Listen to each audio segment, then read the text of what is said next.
So first enter అవుతూనే gate దగ్గర గుర్రపుశాల అంటారు కదా, సో అప్పట్లో ఉన్నప్పుడు గుర్రాలను ఇక్కడే కట్టేసేవాళ్ళు అన్నమాట. సో ఇది చాలా క్లీన్గా ఉందండి, బాగా మెయింటైన్ చేశారు.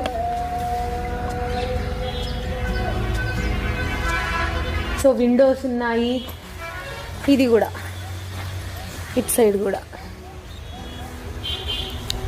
సో అలా గుర్రాలని కట్టడానికి ఇది ఎంట్రన్స్లోనే ఎంటర్ అవుతూనే గుర్రాలని ఇక్కడ పార్క్ చేసి లోపలికి నడిచి వెళ్ళేలాగా అన్నమాట.